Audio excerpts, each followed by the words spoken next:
Buset, kerja sendirian tanpa si bos. Weh, enak kon. Nah, jadi wis istirahatnya ambek duduk-duduk ya, ambek ngobrol-ngobrol apa ta. Nah, ini kita lihat siang ini makanannya apa rek? Weh, enak. Jajannya maksudnya. Jadi ya wis disiapin makanan gitu kan ya.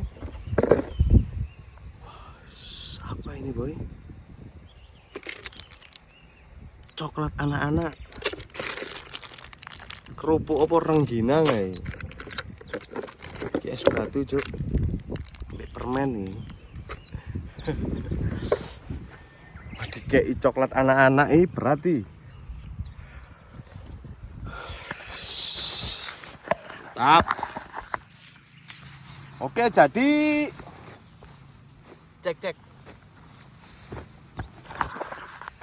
Sebelum ngobrol-ngobrol tak sepil dulu ya lokasi sekitar yang hari ini aku kerjai. Ini ladang paling jauh sendiri rek.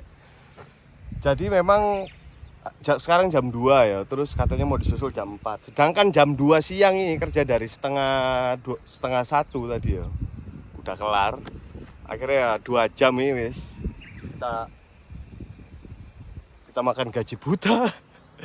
Ini ya, kelihatan wis gak ada ladang lagi. Ya ada cuman agak jauh di bawah-bawah sana itu. Terus juga nggak ada orang yang kerja di sini, memang jauh rek. Oke, jadi kayak gini yo, gambaran kerja di pertanian Jepang. Enak. Sekalian kita ngapain?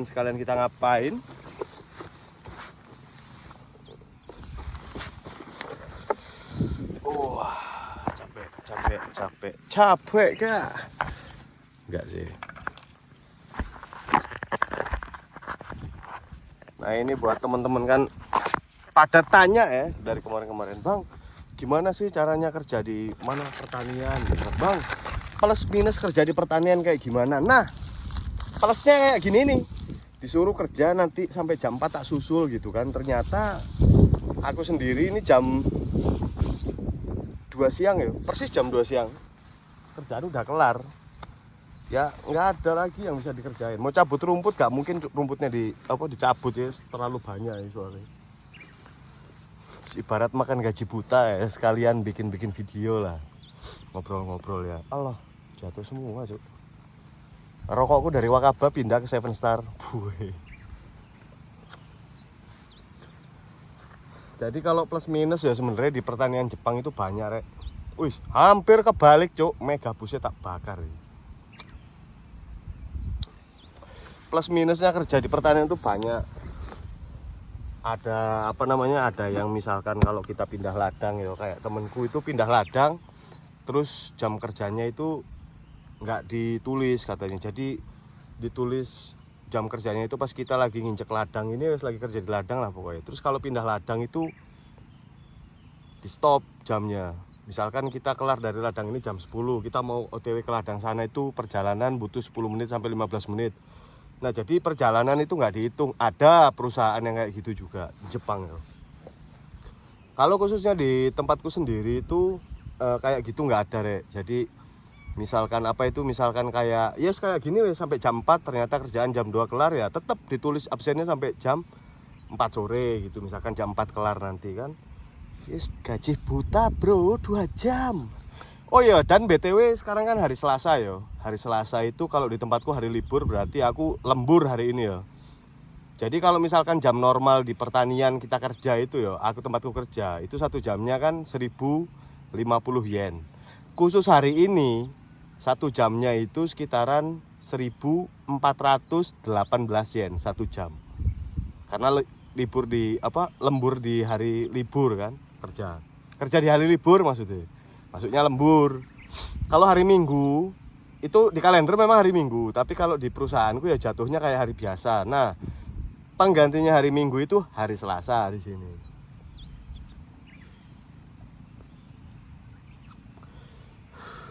Jadi buat plus minus ya, yang aku rasain itu kalau misalkan di pertanian itu ya kurang lebih hitungannya sama lah kayak yang lain. Kok gak enak gini tuh, kayak pengen duduk aku. Kayak gitu rek ya. plus minus di pertanian lah kalau menurutku ya. Karena setiap pertanian itu kan beda-beda ya. Kalau misalkan di tempatku sendiri ini ya memang terbilang bosnya santai. Terus jam kosong kayak gini tapi kita tetap dihitung jam kerja itu juga banyak. Mungkin karena bosku juga itu sungkan ya kalau misalkan ngasih kerjaan terus kerjaannya itu sedikit kan jadi jam kerja kita kan nggak banyak gitu kan. Nah itu yang bikin yang bikin beda sama yang lain kan. Makanya dikasih kayak gini. Semakin kamu kerjanya cepet, ya semakin kamu jam kosongnya banyak. Kayak aku gini nih. Gimana ini? Kita nungguin si bos sampai jam 4 nanti datang, dia kan lagi keluar. Sedangkan di perusahaanku sendiri itu yang kerja orang Indonesianya cuma aku, lainnya orang Jepang kan. Nah kalau orang Jepang itu hari Selasa di tempatku itu diliburkan. Jadi yang disuruh kerja itu ya kayak kita ini ya orang Indonesia. Jadi kayak gitu Rek ya, kurang lebih kalau di pertanian Jepang itu kayak gitu. Gak ada gak ada yang istimewa lah. Ada ding istimewa itu kalau misalkan cuti ke Indonesia pulang dibayar. Dari bulan 11 sampai bulan 2 itu tempatku ya. Jadi 1 bulannya itu 10 mang 5.000. Berarti kalau misalkan 4 bulan ya nanti di ATM itu ada sekitaran 41 mang lebih kan. Bulan 3 kita balik ke sini itu isi ATM-nya udah ada gitu loh, udah ada isi dari bulan 11 itu. Walaupun kita stay di Jepang dibayar, kita pulang ke Indonesia pun dibayar. Ya pilih pulang toh kalau kayak gitu. Kurang lebih kayak gitu Rek yo. Soalnya kan di TikTok kan banyak kan yang tanya, "Bang, plus minusnya kerja di pertanian gimana? Enaknya kerja di pertanian kayak gimana? Kurangnya kerja di pertanian gimana?" Mohon maaf nih, DM-mu nggak bisa tak balesin satu-satu, terlalu banyak Rek, sumpah terlalu banyak. Sekalinya mau bikin video di TikTok juga kayaknya nggak sempat lah kalau bahas perjepangan nih. Makanya tak oper ke sini aja, nanti tolong di ini ya Rek, tolong di apa itu misalkan mungkin ada ide-ide Bang, bahas ini dong Bang, kalau kerja di gini ini gimana gitu, kasih ide. Nanti siapa tahu kalau pas lagi keinget tak bikinin videonya gitu. Kayak sekarang ini wis. Nah, jadi kurang lebih kalau pertanian kayak gitu ya. Tapi itu khusus pertanian di daerahku Rek, di Nagano. Kalau lainnya nggak tahu aku. Mungkin kalau di Gunma musim dingin ada kerjaan gitu kan. Ya enaknya kayak di Nagano ini, khususnya daerahku pas magang dulu namanya Komoro sama di Miyota sekarang. Kita stay di Jepang dibayar, kita pulang pun dibayar gitu kan. Jadi paling enggak ada lah yang dijagain gitu kan. Kita memang bener-bener sama sekali nggak kerja, tapi ya masih dapat lah. Ya itu mungkin salah satu peraturan untuk pertanian yang ada di Nagano. Dan itu nggak semua Rek. Ada yang di Kawakami temanku kalau musim dingin itu pindah ke daerah lain buat kerja di sana ada. Ada yang pulang nggak dibayar pun ada. Kayak gitu ya. Jadi beda-beda Rek. Hoki-hokian lah ibaratnya. Aku juga nggak nyangka kok dulu magang bakal dapat tempat kayak gini kalau musim dingin gitu, maksudnya dibayar lah. Cuman zamanku magang dulu dari tahun pertama aku dibayar 7 mang atau 7 juta. Terus tahun terakhirnya naik jadi 8 mang. Jadi 8 mang itu sekitaran 8 juta lebih lah. Kalau yang Toko Tegino sekarang juga sama, gak nyangka gitu kan. Bakal dapat kaisa yang kalau misalkan hari libur itu kita tetap digaji. Libur musim dingin kita tetap digaji tuh. Aku ya gak nyangka gitu kan. Jadi wis nggak ngarep juga gitu, yang penting pengen ke Jepang kerja gitu kan. Ternyata dapat kaisa yang kayak waktu magang lagi. Wah ya alhamdulillah kan, berarti kayak gitu. Cuman kalau gambaran dari aku khusus di Nagano ya, yang daerah tak sebutin tadi, memang rata-rata sistemnya kayak gitu. Jadi kita pulang pun dibayar, kita stay itu sebenarnya dibayar, cuman kita kan nggak boleh part time ya. Kalau misalkan kita stay di sini udah dibayar terus kita part time boleh. Double cok uangmu. Kaya raya nanti kamu kan. Tapi selagi masih ada orang tua ya lebih baik pulang Rek ya. Nah gitu Rek, kurang lebih kayak gitu. Mungkin kalau ada masukan-masukan mungkin nanti next video yang bakal kita bikin kayak gimana ya. Aku ya bukan nggak pengen ya sebenarnya upload ke YouTube ya. pengen aku upload ke YouTube, cuman aku action kameranya itu belum ada. Momen pas kerja, pas panen gitu kan. Itu kan banyak itu momen kalau misalkan pakai action kamera kan nggak usah repot-repot ngeluarin HP kan. Ya yes, kayak gini ada senggang baru ngeluarin HP ngerekam gitu. Kalau misalkan ada action kamera bisa kapan aja langsung on gitu kan.